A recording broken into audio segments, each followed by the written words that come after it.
Dans un cas comme celui-ci, où vous avez une étoile de mer qui est posée sur le sable, et dans une image de ce type-là, vous avez malheureusement une canette posée sur le sable, eh bien, l'idée, ce serait de se débarrasser efficacement et rapidement de cet élément. Alors là, pour le coup, c'est nécessaire de le supprimer. Là, ça n'est qu'une volonté pour ne garder que le sable, sachant que cette étoile est plutôt jolie. Mais c'est une volonté de supprimer cet élément-là.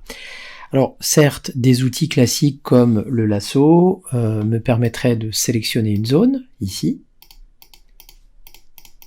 Puis, alors j'y vais très rapidement et très grossièrement, vous voyez que je ne me pose pas vraiment de questions sur la qualité de ma sélection.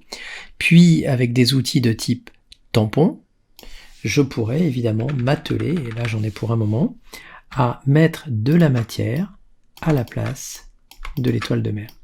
Et là, évidemment, ça va prendre un certain temps. Donc, il va falloir que je reprenne de la matière à droite à gauche, que je refabrique du sable en guise de matière, en essayant, si possible, d'essayer de diluer le tout pour que ce soit à peu près cohérent.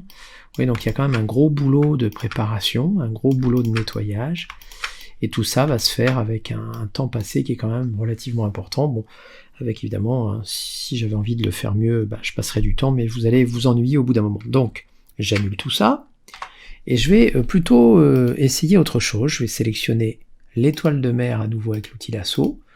Et là, pareil, vous allez voir que je ne vais pas forcément faire une sélection extrêmement précise de ce que je souhaite retirer. Je vais juste, voilà, entourer grossièrement les... Alors, je ne sais pas si ça s'appelle des bras, mais les bras de l'étoile de mer, en supposant qu'elle ait des bras.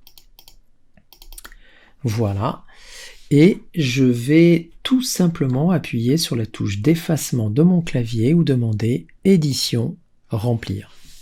Alors j'attire au passage votre attention sur le fait qu'il y a ici une fonction qui s'appelle « Remplissage d'après le contenu » que je ne vous montrerai pas dans cette séquence ni dans cette formation les fondamentaux, puisque ça fait appel à des techniques de sélection un petit peu plus complexes qu'il est nécessaire d'aborder un petit peu plus tard. Donc ici, je me contente de vous parler de cette fonctionnalité-là, vous allez voir qu'elle est déjà géniale. Je demande remplir, et je fais attention dans mon menu ici, de choisir ceci, le contenu pris en compte. Je valide. Alors comme l'image est assez lourde, vous voyez en bas à gauche de mon écran qu'elle fait 38,1 mégas, on peut déjà dire qu'il s'agit d'une image assez grosse, donc assez lourde. Et pour le coup, le traitement est également un peu long. Mais quand je vais désélectionner, regardez, je suis plutôt satisfait du résultat. Alors bien évidemment, si dans la foulée vous estimez qu'il subsiste quelques rares tâches, eh bien, rien ne vous interdit d'utiliser un outil plus conventionnel comme la pièce par exemple, pour refaire un nettoyage, ou en tout cas essayer de rediluer encore à nouveau la matière, jusqu'au moment où vous allez, entre guillemets, noyer le poisson dans la masse, quoi. Puisque, alors là, oui, j'y suis allé un peu fort, donc j'annule. En tout cas, bon, vous avez compris l'esprit du truc. Donc ça marche super bien.